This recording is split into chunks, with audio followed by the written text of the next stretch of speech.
a reception teacher teaching online. Hello and welcome to my second YouTube video. I am looking at money today. So if I was in my own class, I would be introducing the children to coins. So I'm going to give lots of tips and advice about how I personally would teach it and what you could do at home. I hope you enjoy it.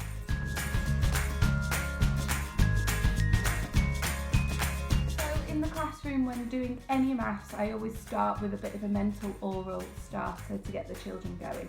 So I might say, right, can we quickly count to 20?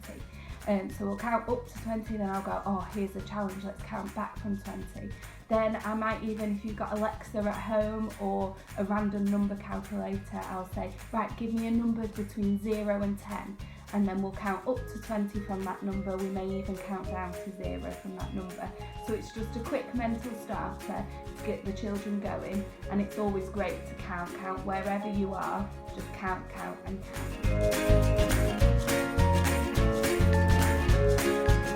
So when introducing the children to money, I would just start by getting your purse out. Hopefully there's some money in it, unlike mine, which is pretty empty.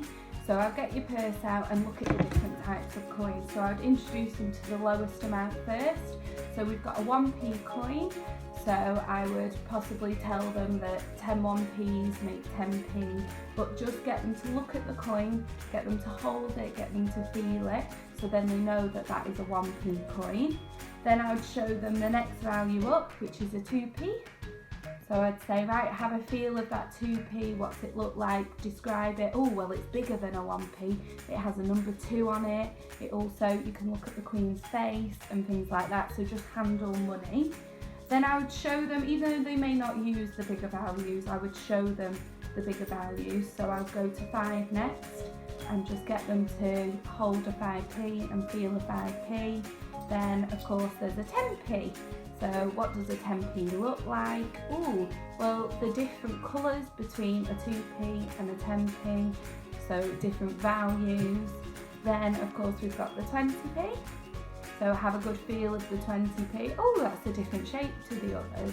And just have a look at the different properties that makes a 20p. Then, of course, we've got the 50p. So these are the nice shiny ones here. Okay, so look at the shape of a 50p, discuss the properties and its value.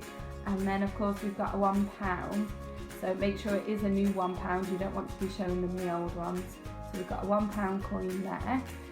Unfortunately I don't have a £2 coin on me, I've searched the house high and low. So also if you've got a £2, show them that, may even show them notes, just get them to handle money to begin with.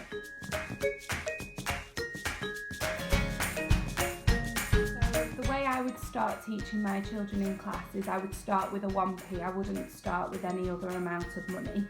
And I would say, right, I've got some money in my hand or in my purse, how much money have I got? So you would get them to finger count or have a look. Some of them are quite good at going, oh, there's 4 there.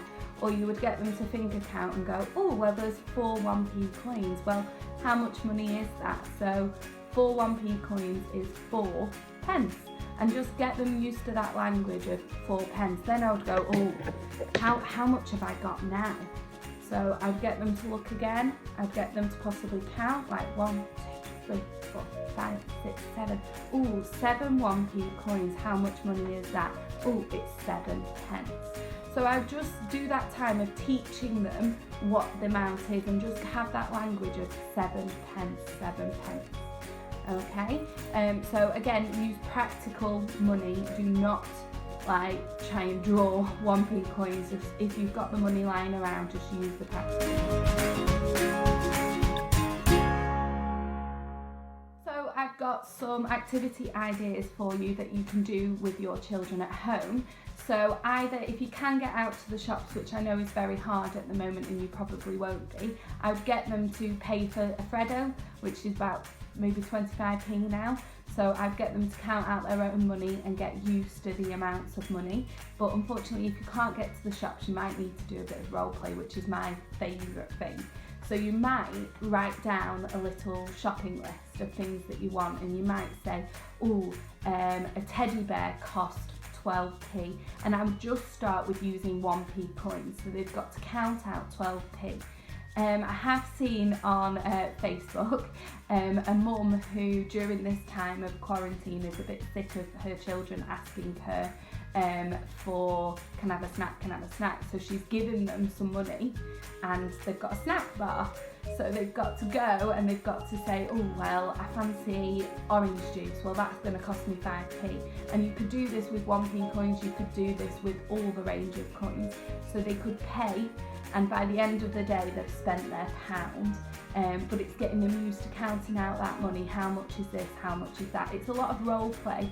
In class, if I was in class, I would probably set up a little shop, have the children being the shopkeeper, have the children paying, have little price tags on toys, on sweets, on food, on anything, and just get them practicing counting out different sets of money. So if I was in class, I would have that for the majority of my children. Then I would be trying to challenge my other children. So I would ask them to count it in 2p's. Well, can you do it in 2p's? So this point in the year, I am starting to introduce my children to counting in 2s.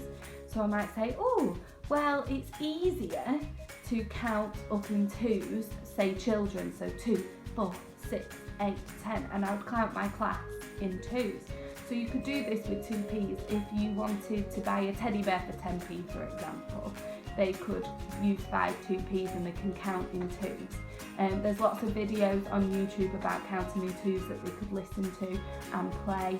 I'm sure I subscribe to all the channels that provide things like that. So counting in 2s is a way I would challenge the children, but my recommendation with money is getting them using the actual money and just practical. They can record it, so they could write down that it's pence. If your child really picking it up, get them to buy 2 items. We've done addition, I know most schools have done addition, so they could add a teddy bear for 3p and an apple for 5p. Right, how much is that going to cost altogether? And they can write a little calculation on scrap piece of paper if you've got whiteboards at home on whiteboards, or if you've been provided books by school in there. And it's just all practical. Make it fun, make it exciting for the children, because you know, money is very important, and I think they need to understand the value of money. And the idea that that parent had about the snack shop just makes me smile. So good luck with it all. They're really fun, exciting activities. Once you've done all the practical activities with your child, you can then give them some games to play. So something I recommend is Top Marks. So this is the website here, and all you do is type in Google Top Marks and then type in coins. And there's a variety of games that you can see on the screen there. So I'm just going to click on the top one, the coins game, and it has different levels for different ages of children. So for reception, it's just sticking to 1p's unless your child is ready for anything more. So you can just make it into a tablet size here. Okay, and there's sorting, there's ordering and counting. So you can sort some coins into the different amounts. So say like me, you didn't have a £2 coin, you could show your child how to do it. So find all the £2 coins there. So you would just click and drag the £2 coins into the box, and then once it's done you check it, and it's really interactive. So you've got that game, and like I say, you can order coins, you can make different amounts, and then there's also a toy shop game on here as well. So toy shop money game. So like I was suggesting earlier about setting up a toy shop, it should be coming on in a minute. So like I was saying, setting up one, if you don't have the resources for that, you could just go on this app here. So you can do mixed coins or 1 coin. So for reception, I would definitely start with the 1p coin here. So you've got the money there. So it's saying the phone is 6p, which obviously we know isn't that realistic, but you would just click and drag your 1p coins if my iPad's waking up. So that's how you play that app there. So I really recommend Top Marks. It's full of games and things like that to help. Thank you for watching A Reception Teacher Teaching Online.